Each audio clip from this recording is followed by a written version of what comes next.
Welcome to St. Mary's Episcopal Church. We are honored to have you here today. It's an occasion where we come together to celebrate a remarkable life.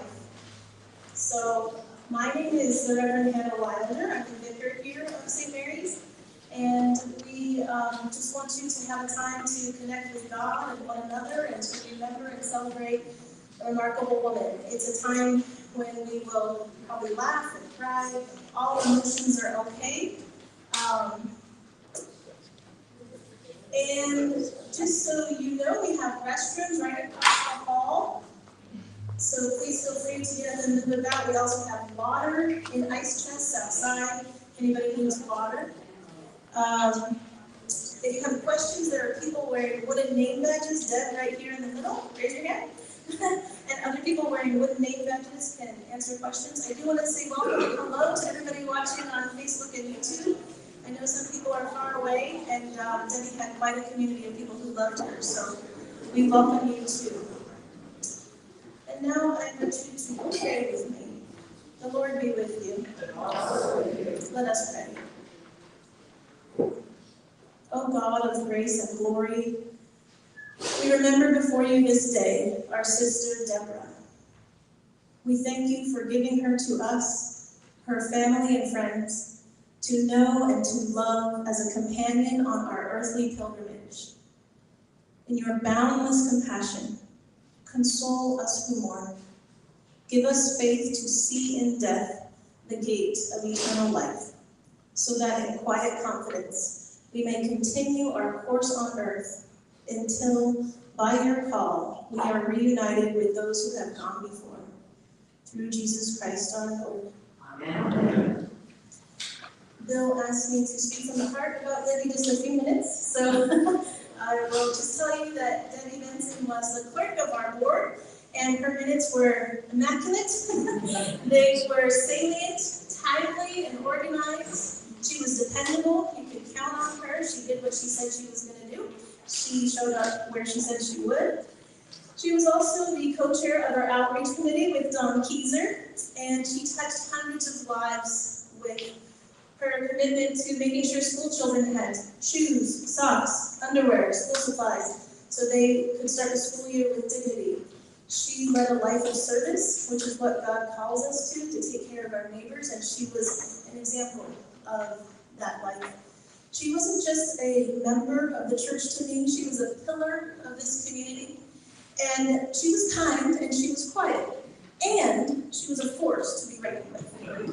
She was not a pushover. And if she didn't agree with something, she let you know. And she just had this common sense, no nonsense way about her. There was a time at St. Mary's when we didn't have money to fund the wonderful outreach projects that she and Don were doing. And so that didn't stop her. She went to different organizations, the Kiwanis Club, the Food and Clothes Closet. She got grants and continued this work because she knew that God was calling her and all of us to this life of service. So I think we can honor her legacy and her determination and her drive by continuing to be of service to others as well. And I would just like to invite the speakers to come up, and just so you know, when you speak, please speak right into the mic like you're eating the microphone, and that'll help people who are watching the live stream. So with that, I will sit down. Thank you.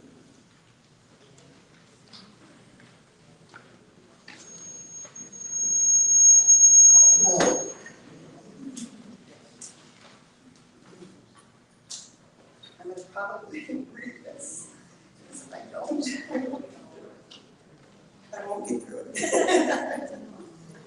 My name is Kathy. For those of you who do not know me, I was Deb's best friend. I know you might be sitting there thinking, I'm pretty sure I was Deb. That's the gift she gave to all of us. When you were with her, you felt like you were the most important person in the world. To have known Debbie was to have loved her. She was kind beyond measure, so sincere and sweet.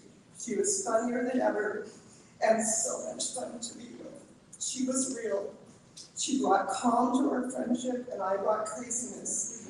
And somehow it worked for 64 years. She made me a better person every moment I was with her. She got her emotional strength from her mom. Deb was caring and compassionate and loving. She was good to her core. I always look forward to my days with her. She was not pretentious. She didn't care if you were having a bad hair day or if you felt frumpy in her outfit because you put on a few pounds. Debbie truly did not care, and she wouldn't even have noticed. That was so refreshing. When you had a day planned with Debbie, you knew it was going to be good. Her smile, her laugh, the faces she would make reacting to something I would say. I felt her present with me. She was loyal and so trustworthy. I valued Deb's opinions on the things in my life that really mattered. I will miss our talks. I love you, Deb. I've loved you since we were 8 years old and became childhood friends at Christ Lutheran Church in Pacific Beach. We were a twosome, always together. We shared vacation Bible school in the summers, children's choir. Neither of us could sing, but we made joyful noises. We were in the same Sunday school classes together since 3rd grade. And often as we got older, we'd take some of our offering money and walk to the sugar bowl where we'd buy candy. We'd come back to Mr. Turner's class late. Do you think he ever forgave us? We got through confirmation classes with Pastor Barnum and had crushes on the same boys in Lutherly. We didn't care what it was we were doing, we just knew we always wanted to be together. The only thing we couldn't figure out was how to convince our parents to enroll us in the same elementary school. You were at Kate Sessions and I was at PB. Otherwise, we had the whole world figured out in our 8-year-old minds. We grew up walking to each other's homes to play. I'd call you when I left my house and you would time me to see how long it would take me to get there. There were many sleepovers and slumber parties in your family room. At a young age, I felt the love, the kindness, and the happiness in your home. It always seemed so peaceful to me. Your parents were the best, Mr. and Mrs. Stafford. Your mom was beautiful, tan, exotic, and sharp as ever. We really couldn't get much past her. Your dad was such a gentle human being. I loved his smile and his laugh. He was so engaged with us as kids, and I thought that was so neat. He was kind and funny. I have such great memories of your home. I used to love looking at the little missions from California that were in your living room, and we knew not to touch them. We both were the older ones and a bunch of younger siblings. You shared Maureen, Ricky, and Patty with me, and I shared Janine, Mike, and Lynette with you. The first time we shaved our legs was in my bathroom on Lorraine Street. Our moms were not happy, but we were. It was our rite of passage. We were both in Bluebirds, but in different troops before we knew each other, and we ended up at Campfire Girls together, spending time at meetings and at camps in Balboa Park, earning beads to sew on their ceremonial gowns. Life was great. We were both kind of nerdy, but we were nerdy together. At 8 years old, we had no idea, or maybe we did, that this incredible lifelong friendship was developing. We graduated from Missionary High School. He went on to SDSU with major in sleep pathology. I went to NSU in Louisiana and went to nursing school. We stayed in touch with letters. There weren't cell phones back then. We shared the awful experience of saying goodbye to 2 of our siblings way too soon. You were there to help me navigate through the grief of losing Mike, and I was there to help you through the loss of losing Maureen. That's what best friends are for. We were in each other's weddings, we shared our children's births, baptisms, and weddings. We shared a strong faith, and over the years we had many discussions and listened to each other's concerns on certain topics. You were my beacon of hope when times were challenging. You were wise and caring and present. With you gone, there's such a huge void. I miss you more than I can say. When Scott was so sick years ago, you were the only person I wanted at the hospital besides my family. I needed you to be there, and you came. You knew how grateful I was for your calm and peaceful presence. I loved your cozy, decorated home. You had such a gift for finding treasures and using them to make your home warm and inviting. I also love that you left some Christmas things up year-round. That brought you joy, and they looked just fine. And I started doing the same. Years and years ago, when you discovered your cat had delivered kittens in your bedroom closet, you could not move them. It was their new home for a little bit. That was you, Deb. I also remember standing in your guest room with Patty, laughing so hard at all the boxes and boxes of candles that you had in your closet. When we asked you why you had so many, your response was, I cannot pass up such a great deal. You never know when you might need these. But 450? Your bowls and utensils, the same thing. How many spoons and spatulas can one person use? But again, Patty and I would just laugh as you tried to explain why you needed 40 spoons. You did love cooking in the kitchen, though, and I'm sure we've all been recipients of your delicious meals. You and I discovered that we shared the same style of date book, and we were so excited. You opened yours one day while we were visiting at the kitchen island, and I was shocked. You were so organized. Each activity, each appointment written in your recognizable handwriting. Certain activities were color-coded. Wow, I was flabbergasted. I told you I could never let you see mine. My date book was a hot mess. You laughed and said, snap a photo of it and send it to me. I'll give you some ideas. So I did just that, and your response to me was, oh my gosh. I don't know what I'm looking at, but I know I can't help you.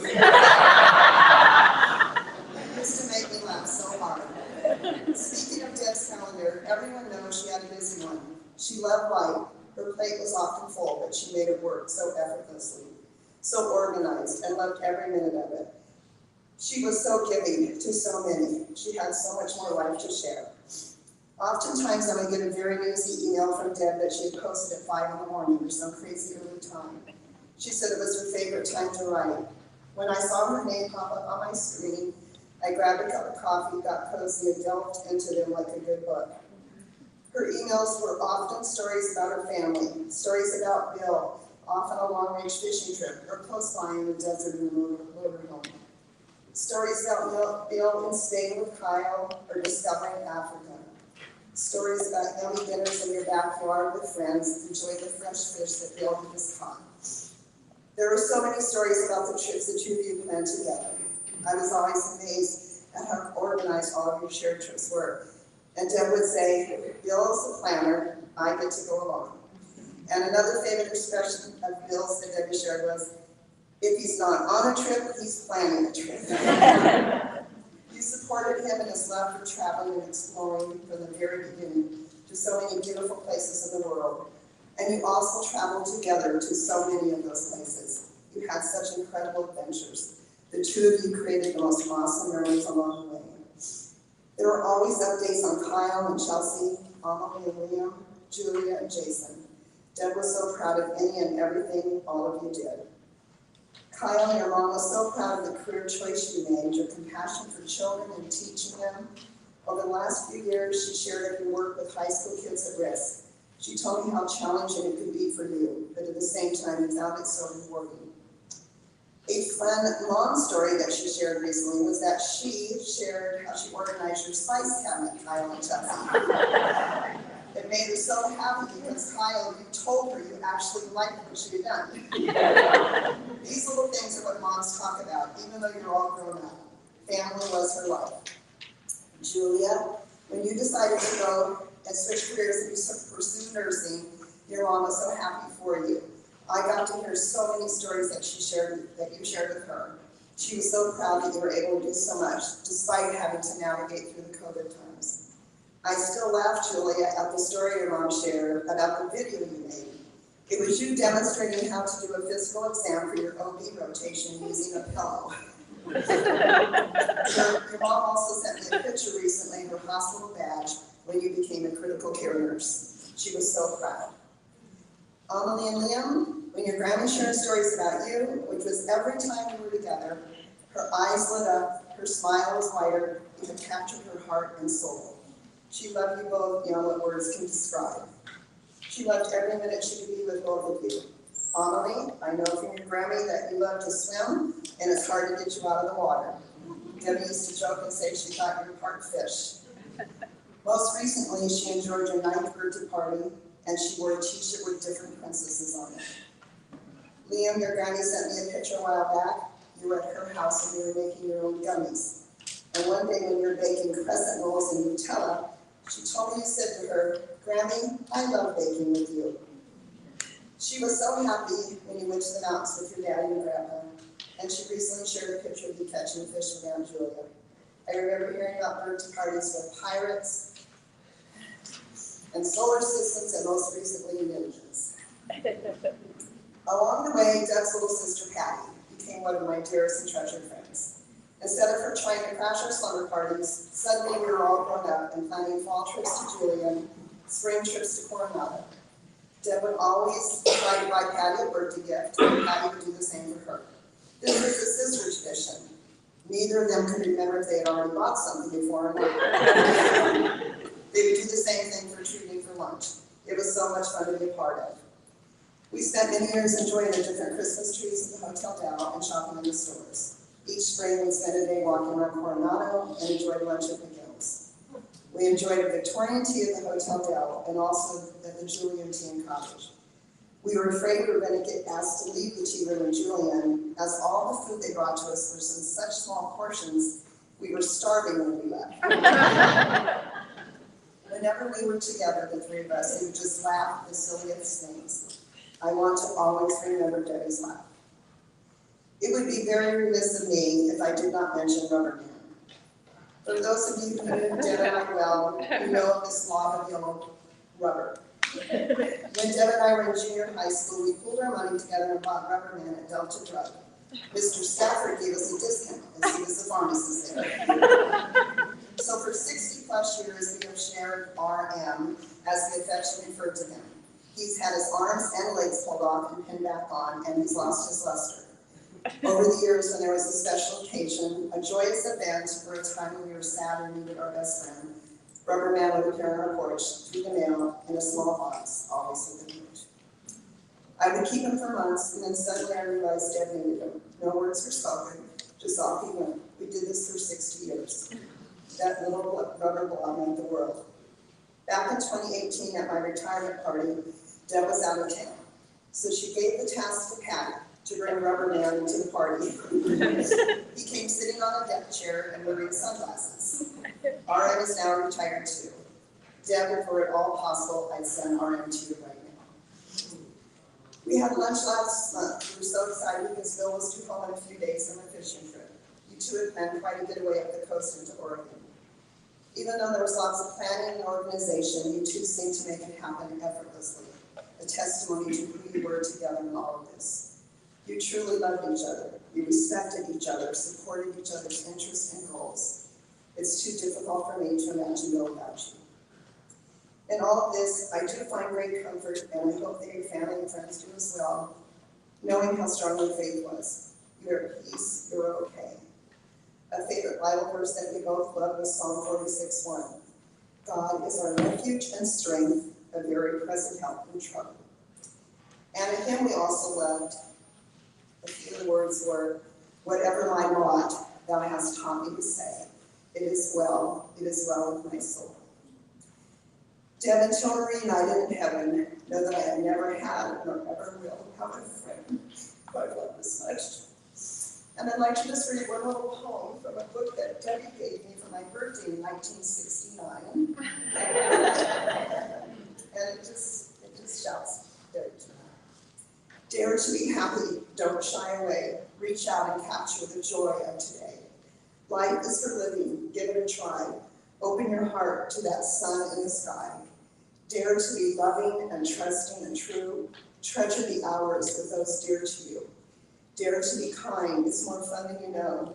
Give joy to others and watch your own grow. Dare to admit all the blessings in them every day. Count them over again. Dare to be happy. Don't be afraid. This is the day the Lord has made. Thank you.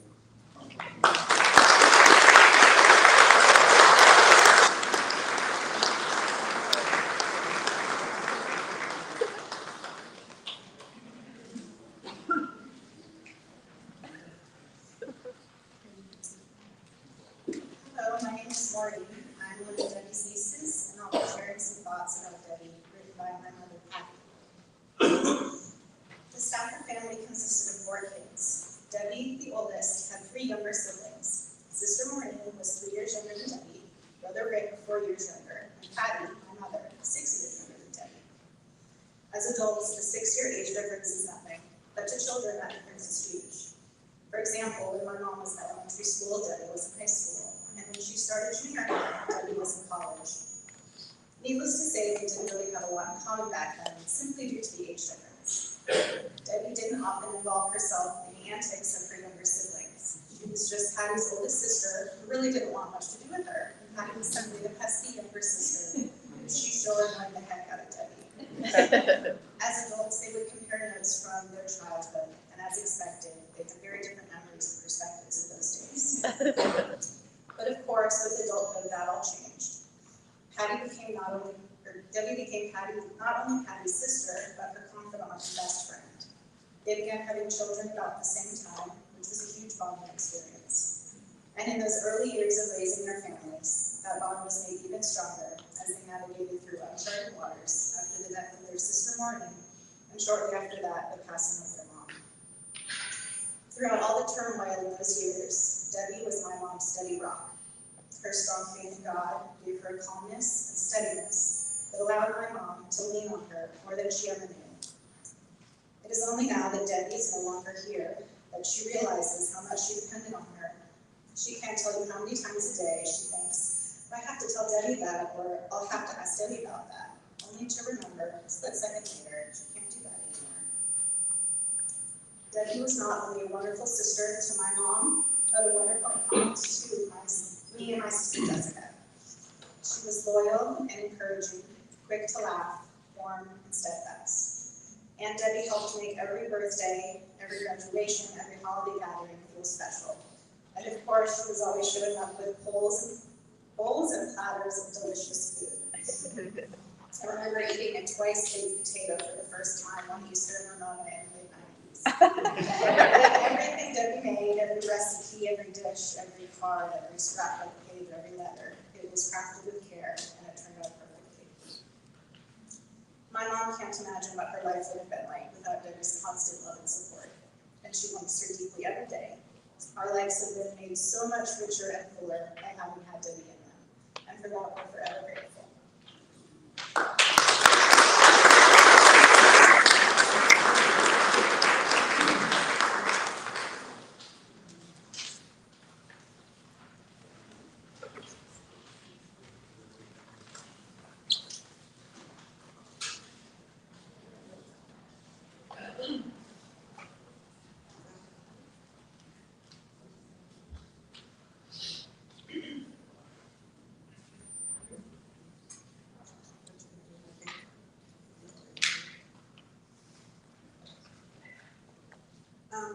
I'm Debbie Larkin. I was Debbie's friend and colleague at work. Bill asked me to talk a little bit about Debbie and her career in speech therapy at junior elementary and junior high schools. But the first thing I want to say is that Debbie was my good friend, my confidant, and my advisor for both special education issues at school and at home for parenting questions that vexed me as we raised our young families. But most importantly, Debbie was a beloved member of our Julian School District family. She was the diplomat of our family, and I believe she was a appreciated and loved by all. No one, and I mean no one, had ever had ever said a bad word about Debbie Benson. I don't even think I ever heard Debbie raise her voice. Not to say that she didn't have strong feelings about what was best for her students, but she always handled things diplomatically if there was a disagreement, and she usually got her way. This is difficult for me to talk about her in a past like this, but in a way it is easy. Now, for some of my colleagues that I see out there, I might have had a little harder time coming up with so many glowing remarks.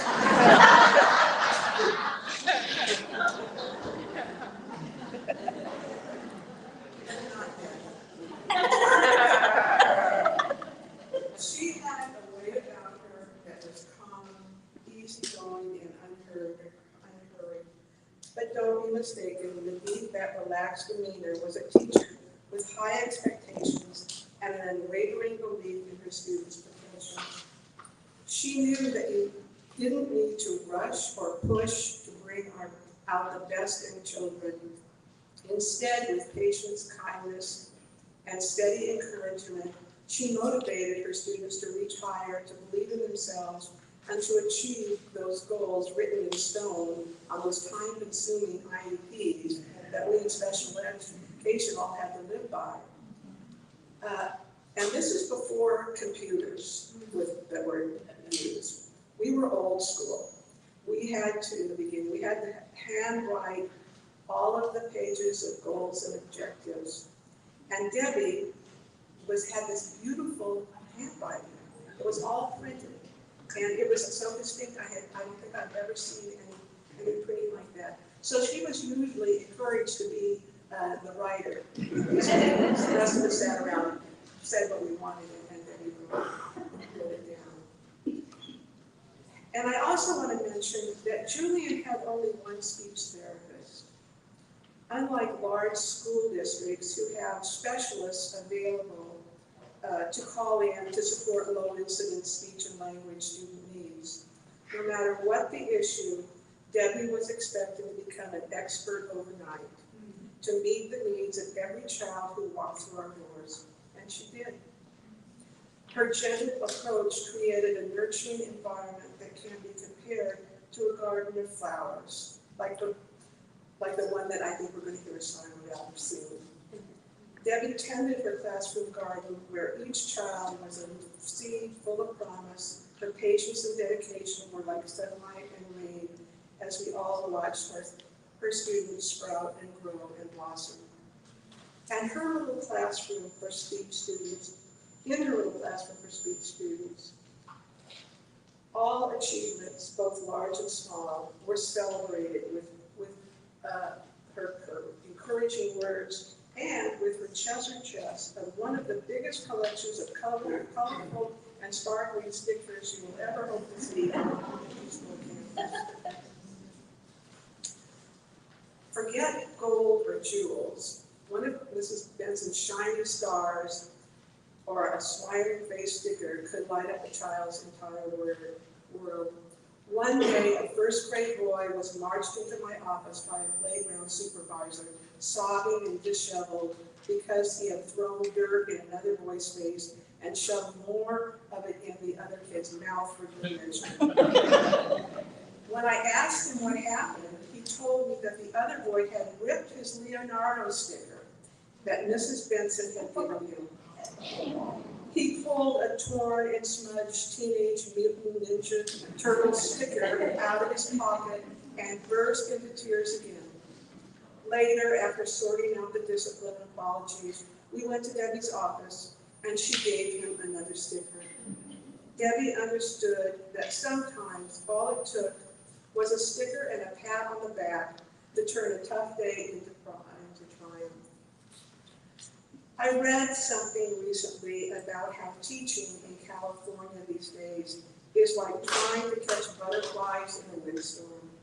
Just when you got your net ready for one bright new educational theory that has been proclaimed by the State Department of Education, A gust of wind blows in a dozen more, each more colorful and fleeting than the last.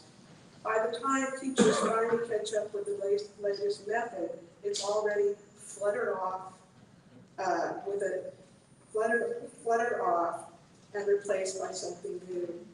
But despite the constant whirlwind of change in education, Debbie stood steady, knowing that while theories and methods of education may come and go, the true heart of teaching, the connection with students, never goes out of style. After I announced my retirement to the staff, Debbie came to my office to say some nice things to me. I told her, I've got to retire before you do because I can be replaced, but you are irreplaceable. And I don't want to have to deal with that problem. Debbie set the gold standard for speech therapy and teaching in Julian, and for living a successful teaching life. Goodbye, Debbie. There will never be another Debbie Benson.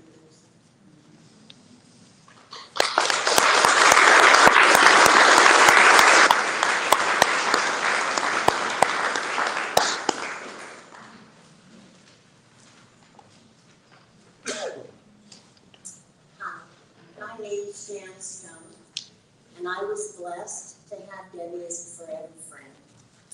Proverbs 27:9 says, "A sweet friendship refreshes the soul." That was Debbie for me. The seeds of our friendship were sown over 45 years ago when Debbie and Bill came to Julian to be teachers. I met Debbie through our association at the elementary school, and in later years our rooms were right next to each other. Debbie's openness and warmth drew me to her. She brought so many gifts to our friendship as it grew through the years. Debbie knew how to be a good friend. Her faith was a shining light that she lived out with her giving heart. We shared that faith and prayed for each other and our families. Debbie was a trusted confidant, comforter, and counselor. She was always available for whatever came into my life, good or bad. We watched our children grow over the years and shared the ups and downs of parenting, and later the joys of being grandmothers. We took several road trips together and enjoyed the companionship and experiences that were so much fun. Over the years, we met to have breakfast or lunch together many times. We laughed, shed some tears, and worked on solving life's problems. It was a way of keeping and sharing in each other's lives. Debbie had a heart full of love. She loved the Lord, her family, her friends, and her colleagues.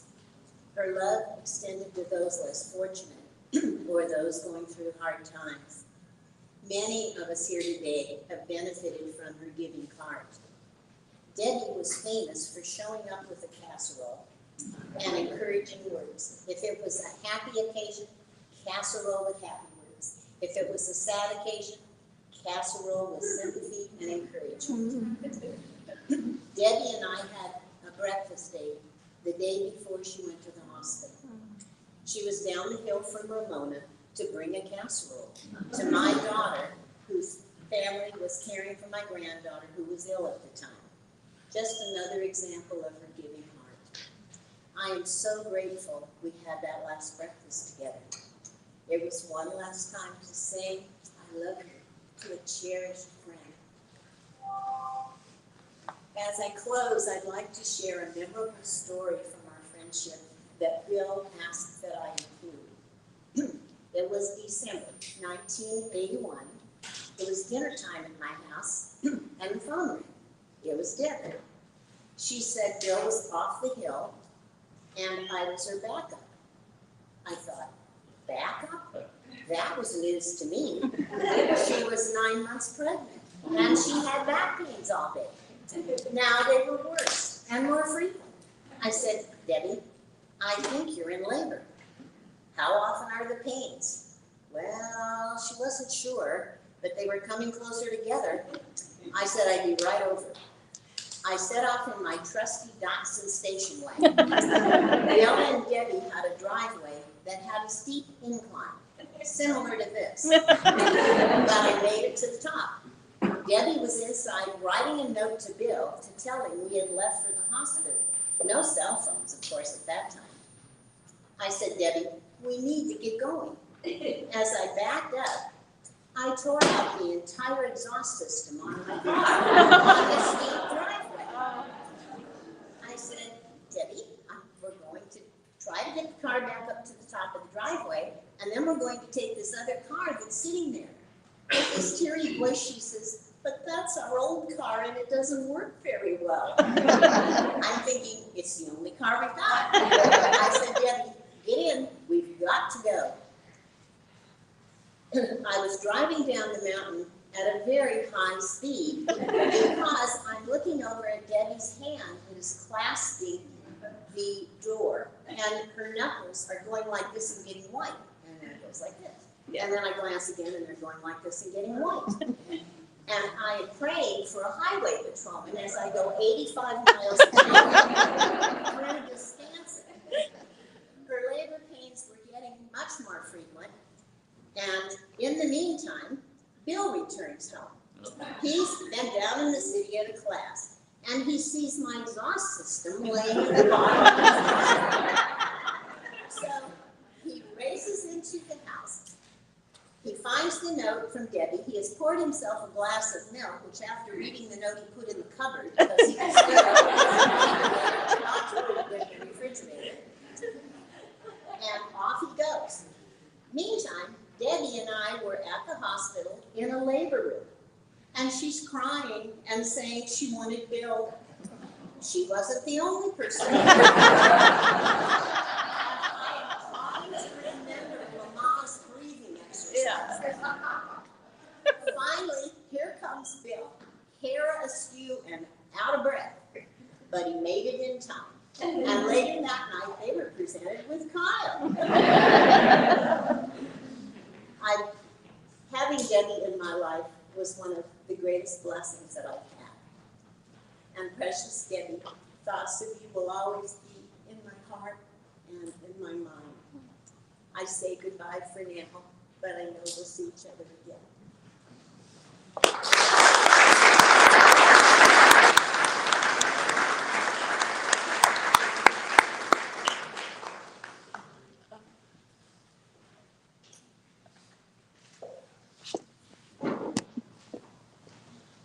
Forgive me, I need to read this from the safety of my seat.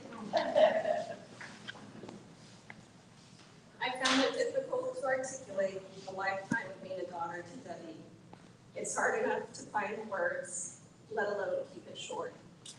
And so I'll share snippets of memories and thanks to my mother. I'll always remember the two barrettes she'd wear in her hair and how she styled her hair the same way every day for at least 10 years. I remember the smell of her Noxema when she'd wash her face at night, and the unfamiliar smell of Chanel No. 5 that she'd only wear on rare occasions, hence the 25-year-old bottle that was still 3/4. I remember her making my lunch every day for school and putting up with my complaints about how uncool my lunches were in comparison to others amongst the lunch yard. She got creative for me, even going as far as wrapping leftover spaghetti in a tortilla so that I could have a spaghetti burrito. She made sit-down dinners almost every night, always to the tune of Gordon Lightfoot, John Denver, or Christmas music.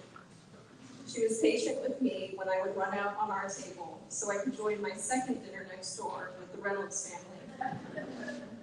She sewed our Halloween costumes by hand, and I'll especially remember my second grade bell dress from Beauty and the Beast. She patched and mended all of our uniforms and attended each and every one of our sporting events and extracurriculars. She sat patiently on a bench reading a book while my friends and I wasted hours at the mall. There were our annual camping trips to the Mendocino coast. We picked blackberries and prepared abalone. I was always disgusted at how she burned her marshmallows to a crisp when making her s'mores. I shared her love of that biome and climate which is part of the reason I find myself in the Pacific Northwest today. There was her love for murder mysteries, both written and sitcom. I'll never know if she read all of Agatha Christie's work or if she read each of her books multiple times over. Perry Mason came first, the old black and white version. I would sit at her feet while she washed me a tuna sandwich for lunch. My summertime preschool teacher, aptly named Miss Mason, had to pull her aside to tell her that I wouldn't stop calling her Perry Mason.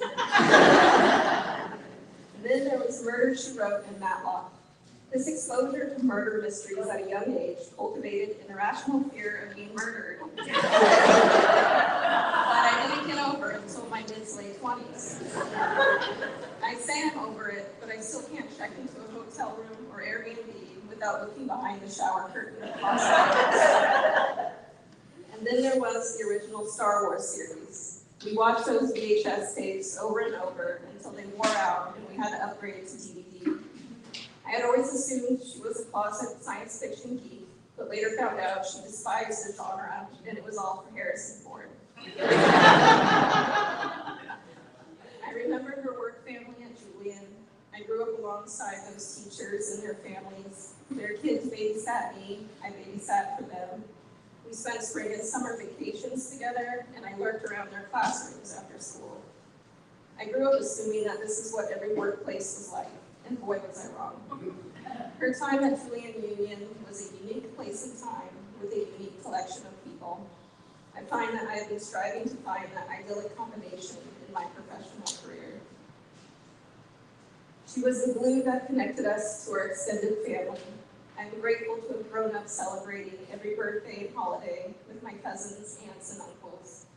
As I've grown older, I now understand how truly rare that can be for a family.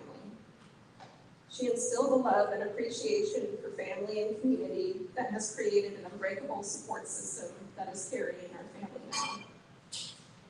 She gave herself completely to her family and her children, and for that I'm grateful.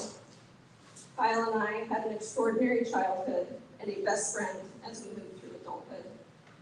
Her innate dedication to helping others was a significant influence to both of our career paths. Speaking of paths, she gave us the space and support to forge our own. She never judged, pressured, or tried to steer. It's hard to imagine navigating life without her, my silent and steady guide. After her passing, a friend asked me to describe her in less than 10 words. She lived and embodied what she believed. So to answer simply, truth. What you saw is what you got with her. No alternative motives, agendas, or judgments. She was quiet and simple, but unassumingly complex. She was your support, your confidant, your mother, your friend, your casserole maker, whatever you needed. She was accepting, she was kind, she was at peace. Her example is her legacy, of which I'll forever aspire to. While an earthly passing is inescapable for us all, death is not the end. A person's energy, spirit, and soul are eternal, in whatever and every way that means to each of us. I take ease knowing that she is now everywhere and in everything. She's the owl that swooped in front of our windshield on our drive from the hospital that first night, and the road thunderstorm that hit the county on the day of her passing. She is, but just around the corner. We love you, Mom.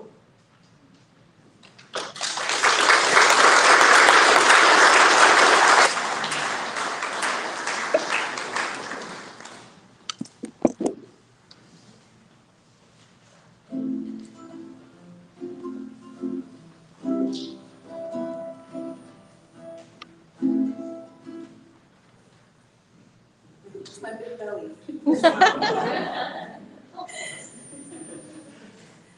Mama's gonna grow a garden. I'm so sorry. I'm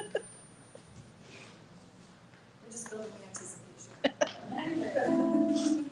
Mama's gonna grow a garden in our backyard. She's gonna watch those flowers bloom. She waters them every night. Tucks me inside. I love this garden in our backyard. Give it love and watch it grow.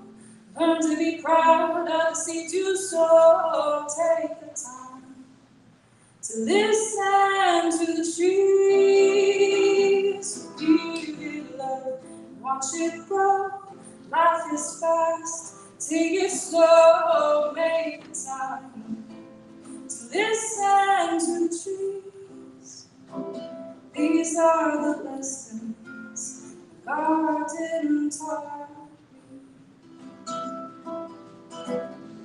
I'm gonna grow a garden in my backyard. I'm gonna watch those flowers bloom. Water them every night, tuck them in tight. I love this garden in our backyard. Give it love and watch it grow.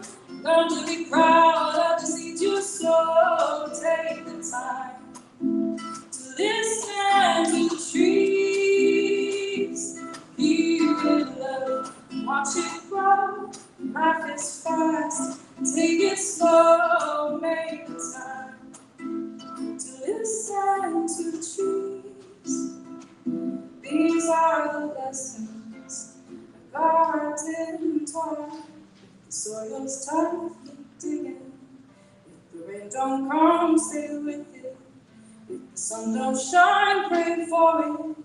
This life was made for growing. Give it love and watch it grow.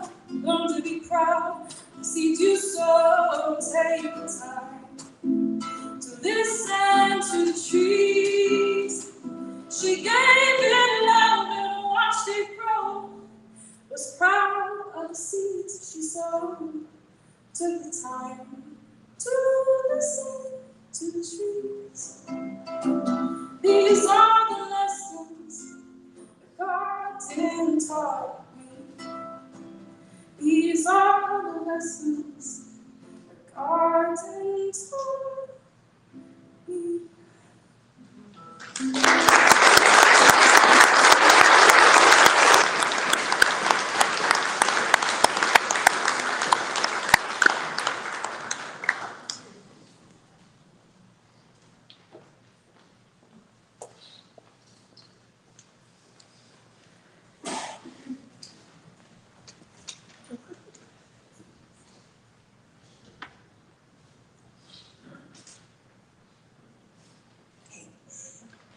I'd like to know how I was chosen to go after that beautiful song. That took our breath away. For those of you who don't know me, I'm Chelsea, Kyle's wife. I met Kyle and Julia in Costa Rica. I'm a Louisiana Southern girl, and I moved out here to California. And Debbie made me feel like a daughter. Debbie Benson, my mother-in-law, my friend, my faith partner, the Grammy of my 2 children, the apple of my husband's eye. Since her unexpected and abrupt end to this life, so many things have been brought to my remembrance. Her ability to just be with people and radiate the love of Christ. Her laughter, her fondness of butter and cheese, and organizing things. And yes, our spice cabinet is still organized and will stay that way. The incredible patience she had with her 2 grandchildren, Amelie and Leo. Debbie was the most incredibly loving grandmother.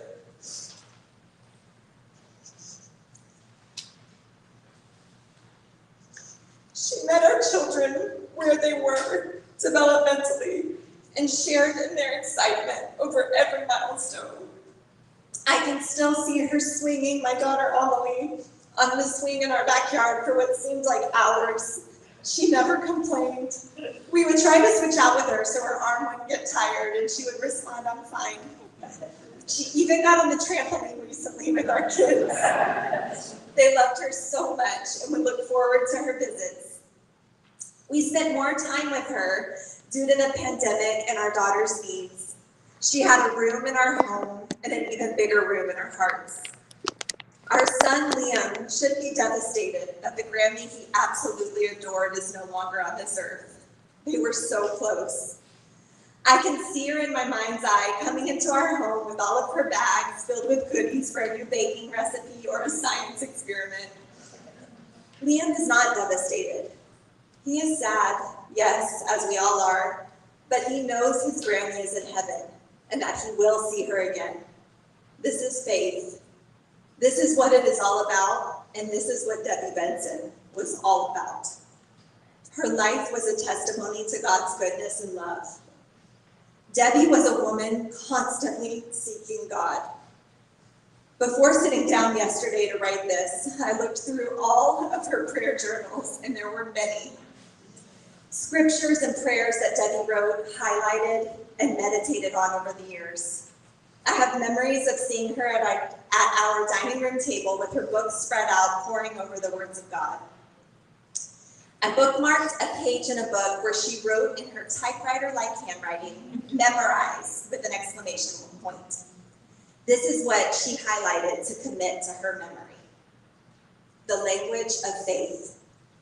I am persuaded that neither death with its fears, nor life with its cares, nor things present with their pressing claims, nor things to come with their dark shadows, nor height of joy, nor depth of sorrow, nor any other creature shall be able for one single moment to separate us from the love of God, which is in Christ Jesus our Lord, and in which he is teaching me to abide.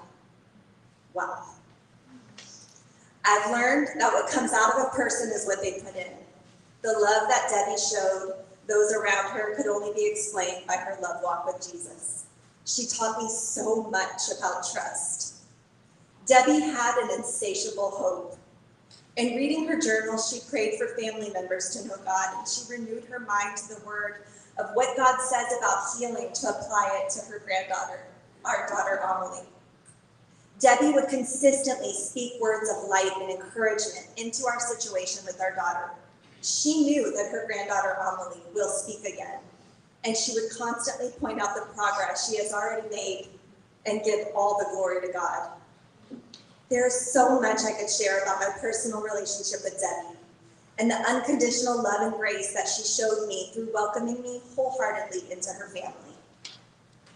She taught me so much about her dedication and relationship with the Lord. She taught me how to be a loving wife in the love that she showed Bill. And she taught me about motherhood. Kyle and Julia adored every moment spent with her. She was invested in their lives and covered them in prayer. She planted seeds of faith wherever she went, knowing that eventually there would be a harvest. I feel so honored to have been able to accompany Debbie on a journey to learn the true character of God. Debbie was so constantly involved in different studies of the Bible, and towards the end of her life, she was going through the book of Revelation with a local Bible teaching church. When Debbie was recently in the hospital, I felt led to read to her out loud from the first few books. It wasn't until I started going through her things that I realized just how deeply she was studying this book. And going through her notes, I learned that the book of Revelation was meant to be read out loud and heard.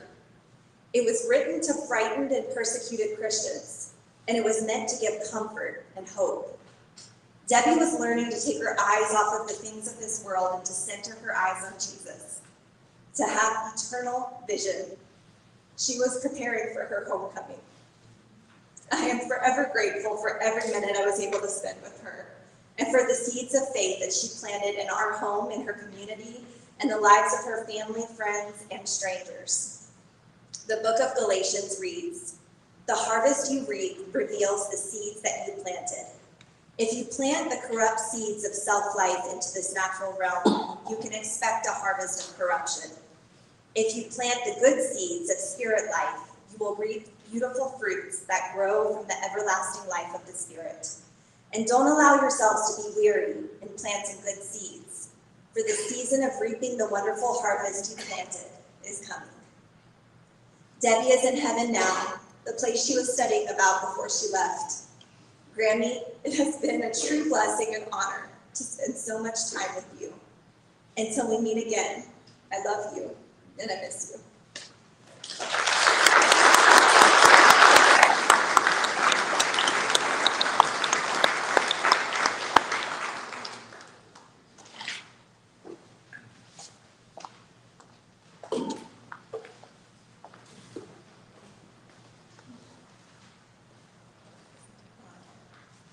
Hi, I'm Margie Hicks.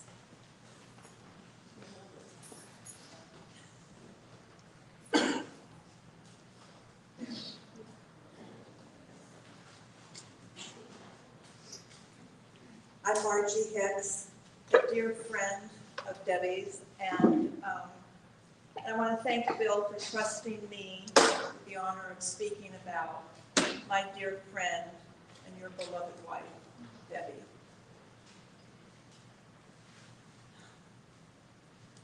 This is a hard act to follow. I will tell you, the speakers have been up here and the songs that have been sung have been amazing, so I'm a little bit nervous.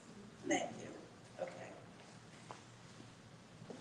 Debbie's being remembered today by so many people that knew her as a sister, a wife, a teacher, a mother-in-law, grandmother, neighbor, active member of her church community, and for all the loving roles she filled and the lives she touched. But to me, she was my friend.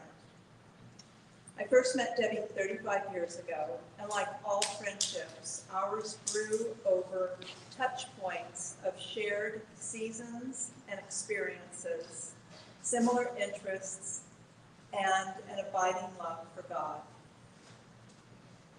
In speaking today, I find it, like others, incredibly difficult to talk about Debbie in the past tense.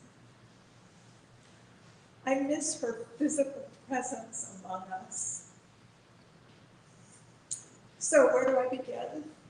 Okay, although we met in Ramona, Debbie and I began bonding on our annual family vacations, which many of you may have known about, to the Mendocino coast, and especially Van Dam Campground in Little River, 4 miles south of the town of Mendocino. Debbie was a Birkenstocks girl. That was, until plantar fasciitis prevented her from wearing them ever again.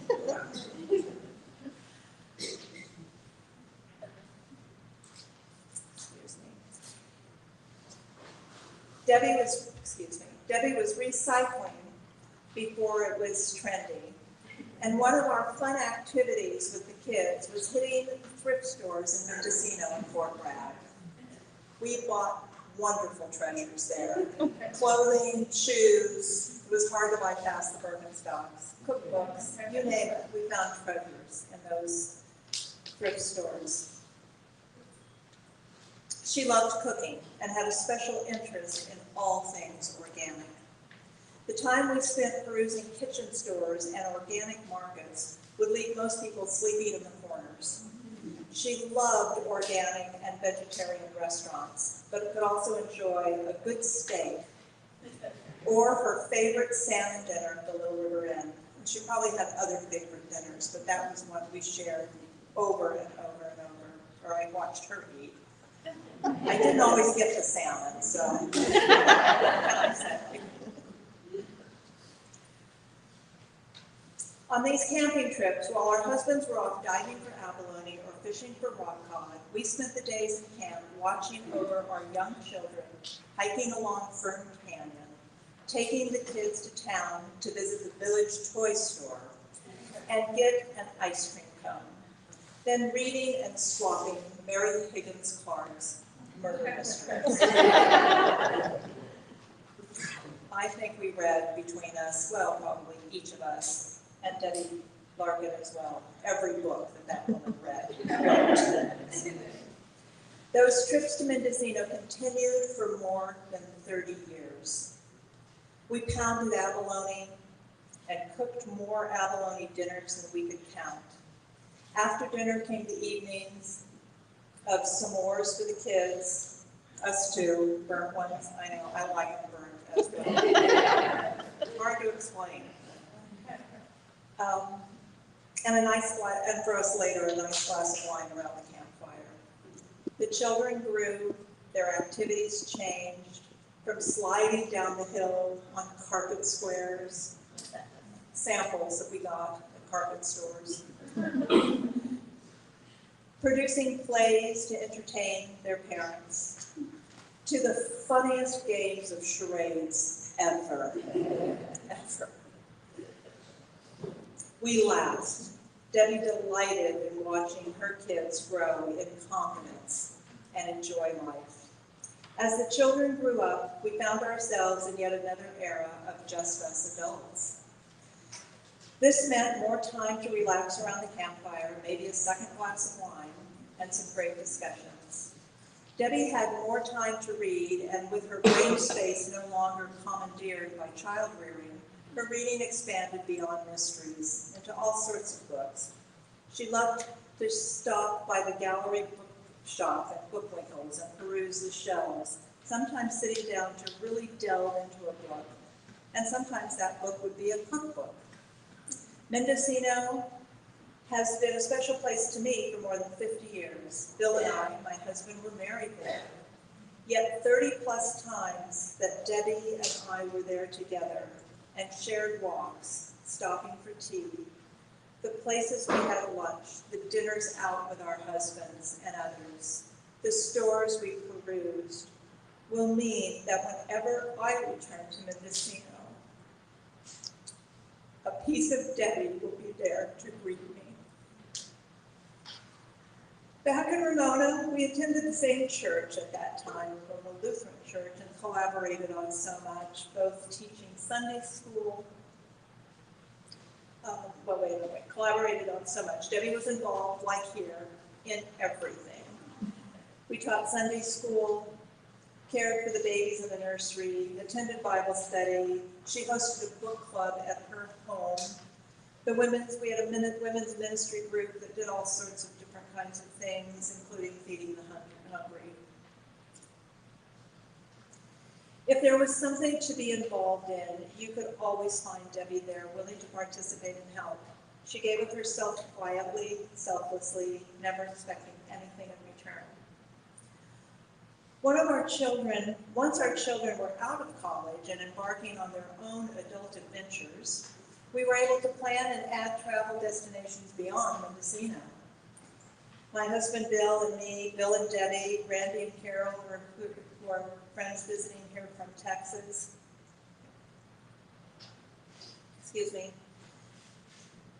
Took some amazing trips. We traveled through Costa Rica, took a trip to the Northeast to see the fall colors, and flew to Amsterdam for 3 days before embarking on a river cruise along the Danube. We had so much fun. We saw incredible sights and museums, shared so many experiences, ate delicious food, and drank delectable wines. There are so many pictures in my computer that involve Debbie and Bill that sometimes my computer groups them for me and says, this is a family album. Just covered. So anyway, we also had a dinner group consisting of Debbie and Bill, Debbie and Tom Larkin, Jerry and Chris Raymer, who I'm sure are here somewhere, and Bill and me. We started out meeting every other month, but that changed to 4 times a year, and then whenever we could find a compatible evening for 4 busy retired couples, which is a lot harder than you would think. Those dinners spanned over 10 years and were delightful, memorable evenings that I will always cherish. Debbie's attributes were many, and I feel like I'm repeating, but I'm going to do it. You're going to hear it again. The same things that others have lovingly said about Debbie. Debbie's attributes were many, and she had a fullness that led her to enjoy so many aspects of life. She was smart, a serious thinker, with a strong foundation and basic belief in what was right and what was wrong. Nonetheless, she was open to hearing and discussing new ideas and interpretations. She was like go-to for spiritual theological discussions, which we had often. We read so many books and discussed them, and Debbie's books were highlighted in a rainbow of colors. I'm a visual learner, she would say. And let me tell you, Debbie had every colored pencil known to mankind to do that highlighting. She loved colored pens, and by loved, I mean she had hundreds of colored pens. But pens were her splurge, and I guess candles, I've learned. So she had two splurges, and she enjoyed them immensely. Debbie was incredibly reliable, always the first to offer help, the first to say, I can do that. She truly had a heart for service. Debbie was a trustworthy confidant. Oh, and she organized so much that in the dictionary next to the word organized, I'm sure you're going to find a picture of Debbie Benson right there. But she was not only organized, she was also able to examine what she no longer used and joyfully donate those items with the hope that they would benefit someone in need. Debbie was frugal, watching her expenditures, but she always tipped generously. And she gave money to a needy person standing outside the grocery store. Debbie had absolutely no pretense about her. Bill once said to me, what you see is what you get. I can think of no greater compliment to give a person. Debbie was real, the all caps kind of real. It's the kind of real that meant in her presence, I, and obviously a lot of other people who have said similar things, felt comfortable, accepted, and over the years as they passed by, I felt loved. Debbie was easy to laugh, and she was genuinely kind. I'm fortunate to have had the opportunity to know Debbie so well and to share much with her. We shared a love of cooking, loved sharing recipes and cookbooks. We shared a love of reading, and recently that interest included many books on faith and theology. We shared a love of our grandchildren and talked about them often. I could talk to Debbie about anything. We shared a love of Jenny Johannesson perfume that we both bought years ago in the Irish shop in Mendocino. Debbie was wearing that perfume the last time I was with her. When we hugged, I said, "You're wearing Jenny." And she said, "Yes, I knew you would recognize it. I only have a little tiny bit left." But mostly, we did share a deep and profound love of God. Debbie loved big and loved well. Bill, her children, Kyle and Julia, her grandchildren, Amelie and Liam, were the greatest joy to her. And I believe Debbie was truly the wind beneath their wings. A Bible verse that I believe, along with many others, fit Debbie was, "Let your light so shine before men that they may see your good works and give glory to your Father who is in heaven." Debbie's light shined brightly.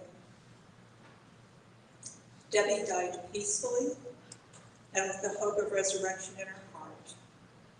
May her memory be eternal.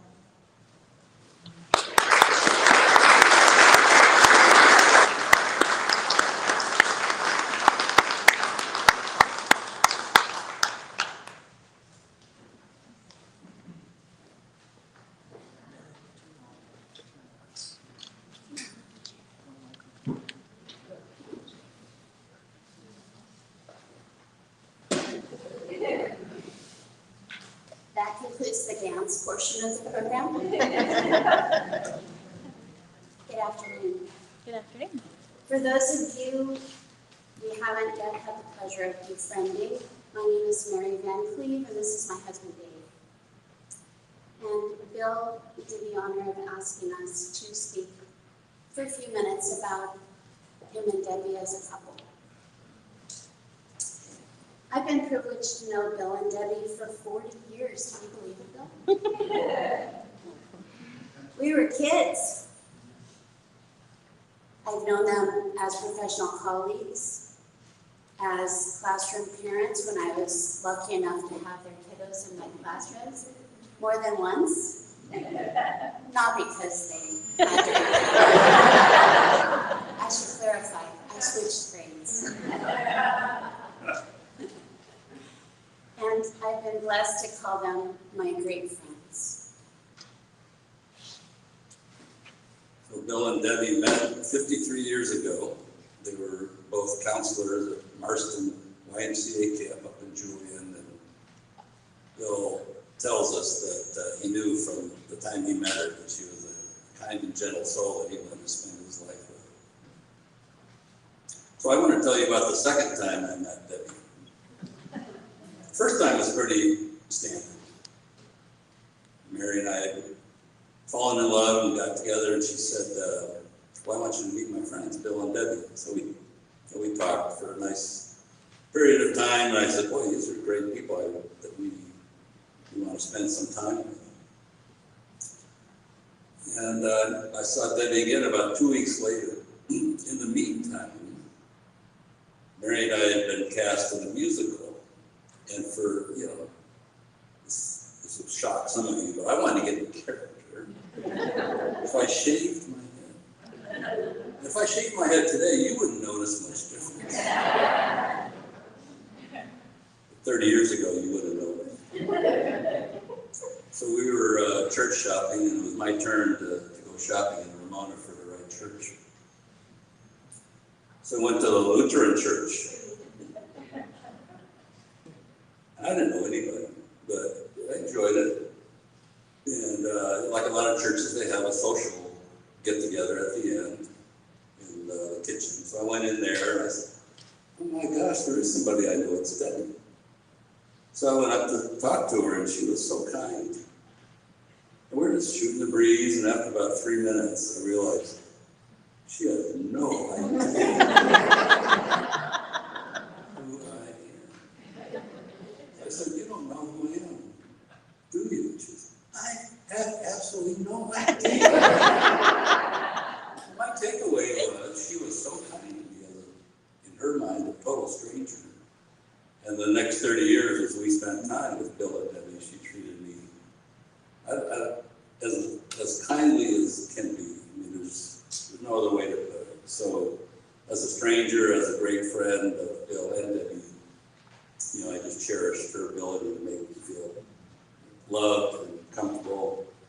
And before I forget, we're sharing our love for Debbie, and I want to let Bill know everybody in this room shares their love for you. So feel free to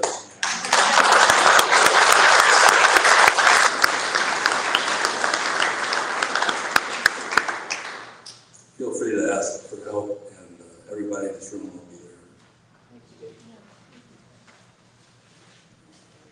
Well, Bill, I think it's safe to say that we all, you and Debbie and Dave and I, enjoyed our spontaneous get-together so much.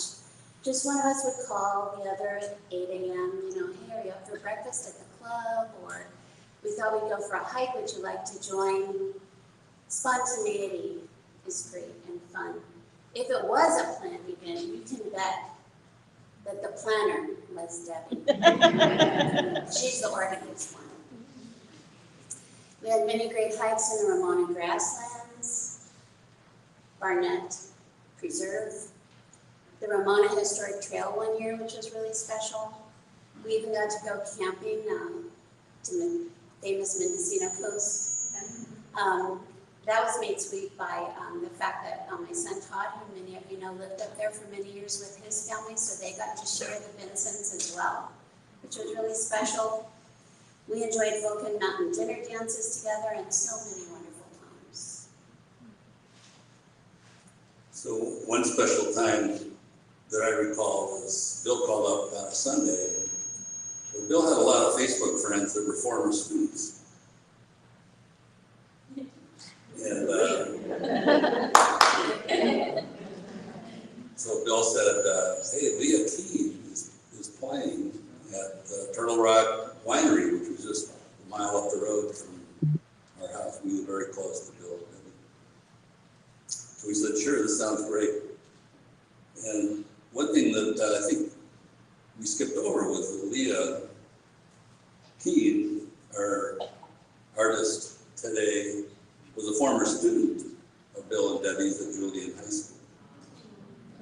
So that's how they got to know her. So we got up to the winery, and Leah came after we did. She just rushed up to Bill, Debbie, Mary, even me, to give hugs, and she was so effusive. You guys were so great in guiding me through the junior high years, which are often difficult for adolescents as they move into adulthood.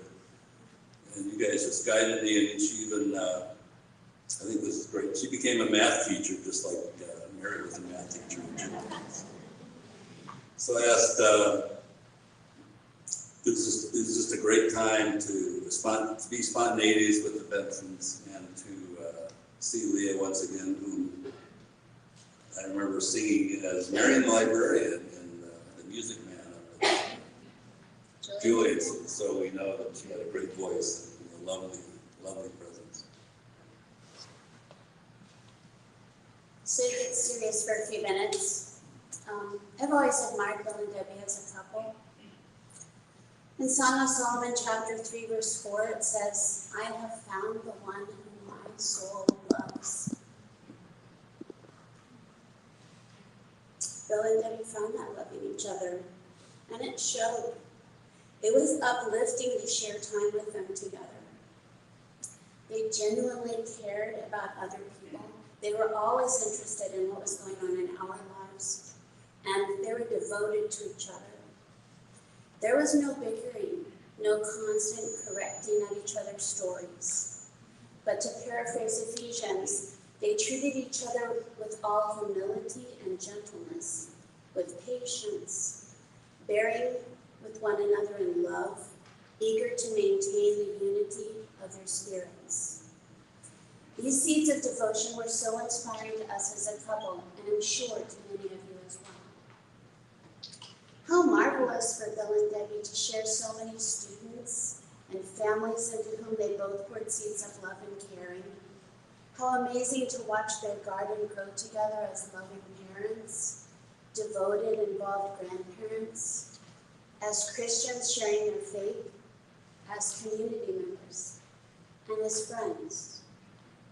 Yes, their 50 years plus together has yielded a bountiful harvest, which will continue to endure for generations to come. We'd like to close with these words from William Penn.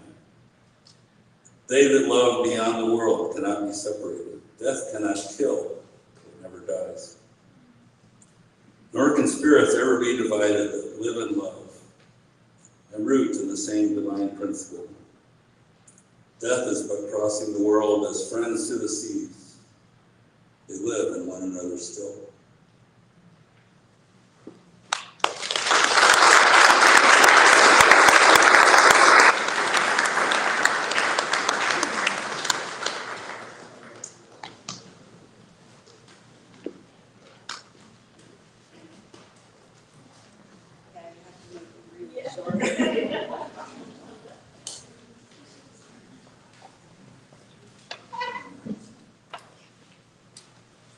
Hi everyone, I'm Dawn Keyser, and Bill has asked me to speak a little bit about the time I had with Debbie here at St. Mary's and running our outreach ministry together.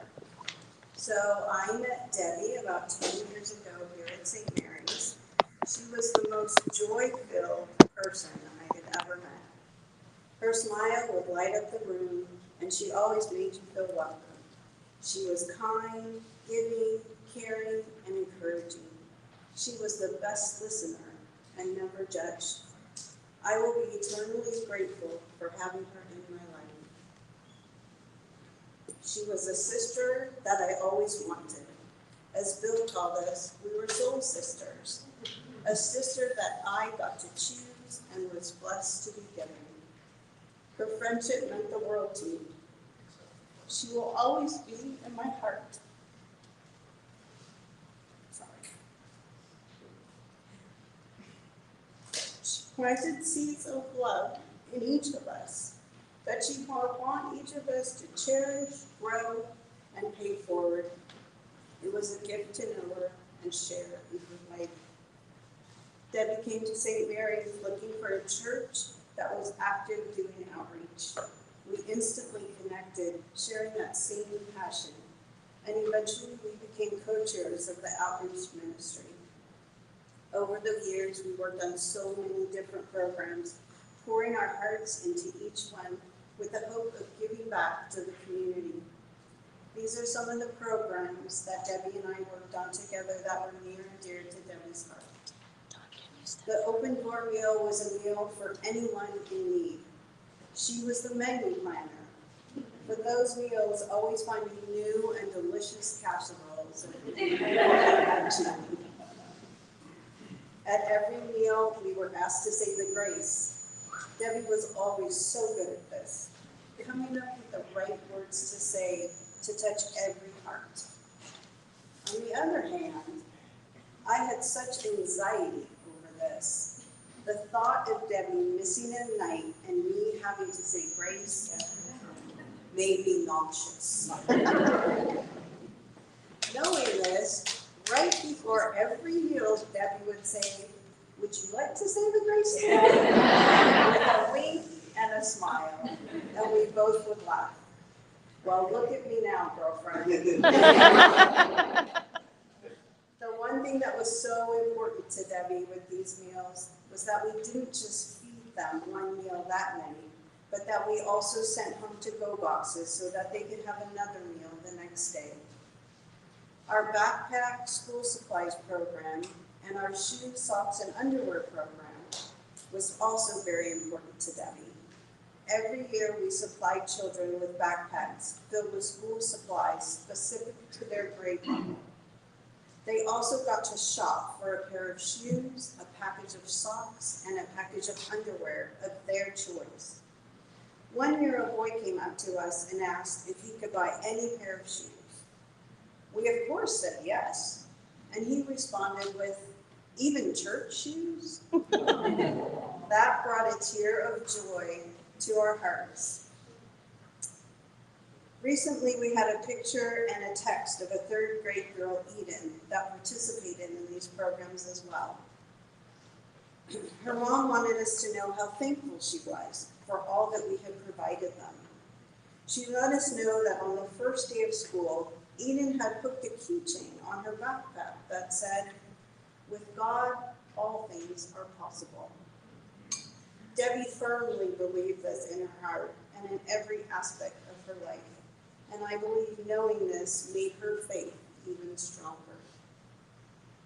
Other programs we worked on together were the winter jacket program, a Christmas giving tree, a clothing drive, and yes, even the two of us sweeping the streets of Ramona in front of the Turkey Inn. You laugh, but it's true. There we were with all those cigarette butts. The newest program we started is our St. Mary's Laundry Love Day. All the recipients had to do was to show up with their laundry, and we provided everything from quarters to snacks. We were very excited about this program, and we even got Bill to make the flyers for us. He was our official secretary, and he always wanted a raise. Debbie's heart was one of compassion and giving to her family and to others. Knowing her has made me a better person, and I will always cherish our time together. Every time I find a new candle scent, or drink an iced tea, or eat a Hershey toffee nugget, I will smile and remember you. You left so many seeds on my heart, which I will continue to grow and nurture in your memory. You are greatly missed, my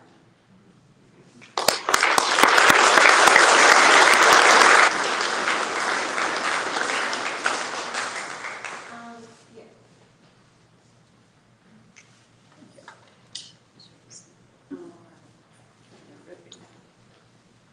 Hi, my name is Connie Bly. And first of all, I wanted to say that I had a poem that I wanted to share also, but I knew better. So I made copies of it and I put them up on the altar, the flowers. So if any of you would like to see that poem, I'd be happy to have you have a copy. The poem is called Epitaph, and to me it spoke of Debbie. That's all I can tell you. So I hope that you take a minute and pick a copy up.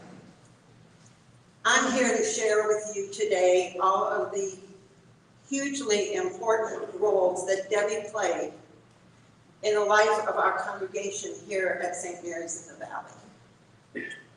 About 10 years ago, when I returned home from church one Sunday, my daughter Dinah was excited to tell me that a woman from her Ramona Lutheran congregation was planning to attend St. Mary's. Dinah told me that her name was Debbie Benson. She was super nice, Dinah said, and also a close friend of Ann Penny's, which we knew she had to be nice if she was friends with Ann. You have to introduce yourself, Mom. So the next Sunday, as I was sitting in my regular spot, right over there in the middle of the third row,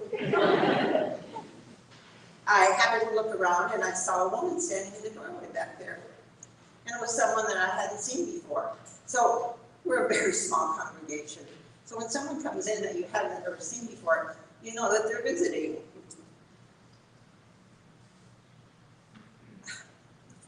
Could this be Debbie? I pulled up my socks because I'm not really good about going up to strangers and, and having conversations with them. But I asked her if her name was Debbie Benson. I told her I was Diane Philpoint's mom, and I had been instructed to hunt her down. Debbie laughed. She came and sat by me, and we began chatting. Then, of course, we had to pay attention because church was going on. But I think we probably could have sat there and talked the whole time, despite listening to someone try to have a sermon.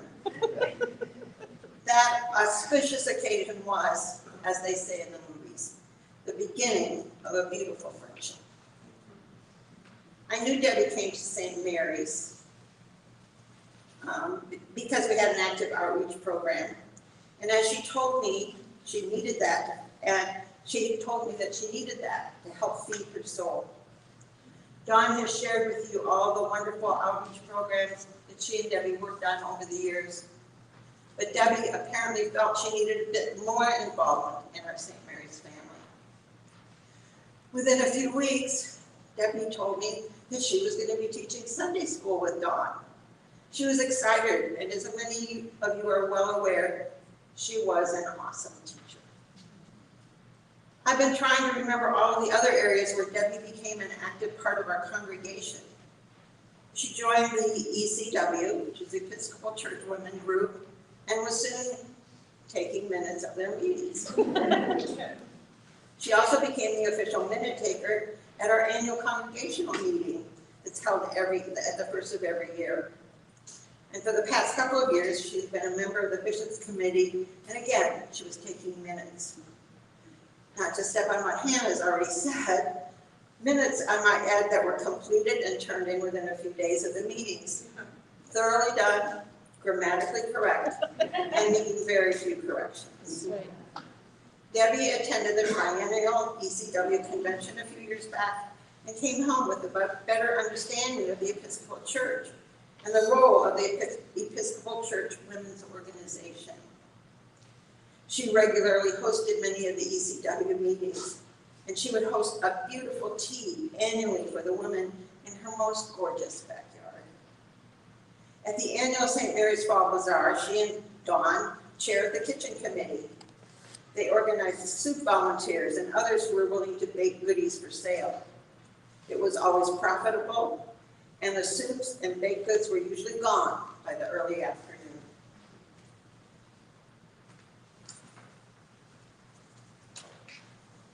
In 2017, Mary's began a 2-year period when we were without the benefit of clergy. Those months were long and stressful. And when, in 2019, we were finally able to form a call committee to search for a new vicar, Debbie agreed to be a part of the call committee. They worked so hard. They were prayer warriors about all of the decisions that they made. They even kept 2 other members of the congregation available at every meeting that they had to pray for them as they tried to make a decision on this most important role in our church. Debbie agreed to be part of the call committee. She was happy to do it, and I think the committee as a whole was quite successful in calling Father Phil Cook and his wife Karen to serve St. Mary's. March of 2020 brought us the COVID outbreak. We found ourselves in the middle of a real pandemic. But thanks to Debbie and Dawn, the outreach activities continued. Our church life was a work in progress during those long months, but we stayed in touch with each other, worshiped together via YouTube, and later outdoors in our labyrinth, where maybe there are some people today joining in and being a part of this service. Hospitality after worship on Sunday is a tradition here at St. Mary's, and Debbie and I agreed early on that we would partner up. I loved doing hospitality with Debbie.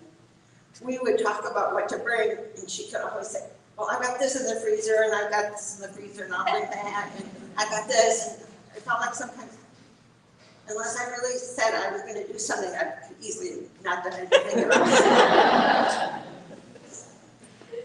She made the chore of hospitality fun and easy. Many times, we would enjoy brunch after Sunday worship, or lunch or dinner after some other event we had both attended. Sometimes we even got Bill to come with us. It was always a chance to catch up, exchange family goings-on, and just enjoy the time spent with a friend. I know I've forgotten many important areas where Debbie was involved, but you can see what an integral part of our small but mighty congregation she became. I love Debbie and feel blessed to have had her in my life. To Bill, Kyle, and Julia, you also have been truly blessed with Debbie's presence in your lives. But then you already know that.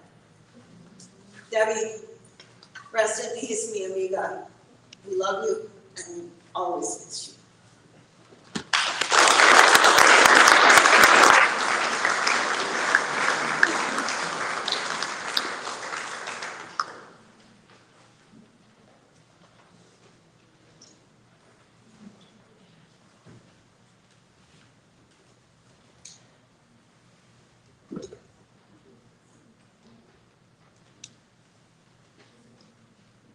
Thank you for these wonderful reflections, and I just have a few instructions for you. You're all invited to the reception at the Benson home. There's a fabulous spread of food and drink. The instructions, the directions are in your program. Please park on Gun Stage Road and take the shuttle to the Benson home.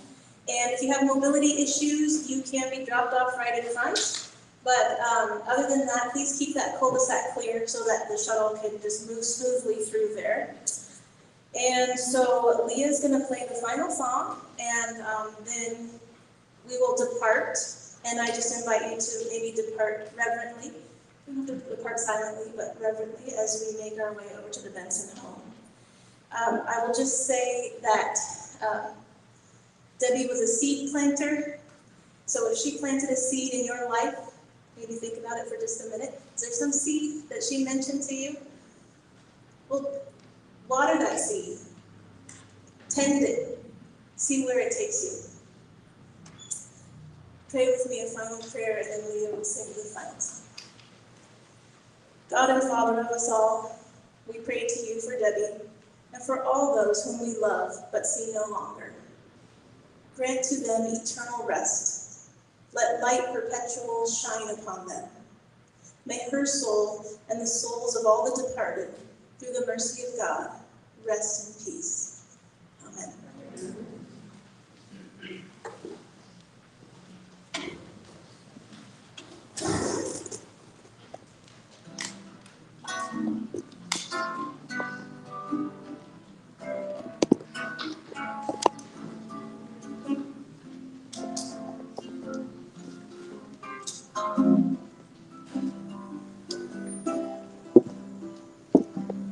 Stars shining. Stars shining bright above you. I just want to make sure you're paying attention. Stars shining bright above you. Night breezes seem to whisper, I love you. Birds singing in the sycamore tree. Dream a little dream of me. Say nighty night and kiss me. Just hold me tight and tell me you miss me. While I'm alone and blue as can be, dream a little dream of me. The stars fading, but I linger on, dear. Still craving your kiss. I'm longing to linger till dawn, dear. Just saying this.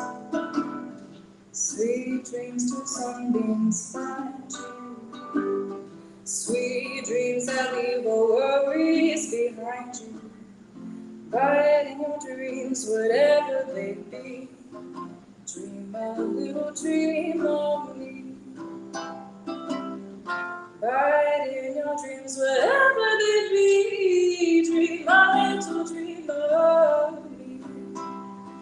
Dream a little dream.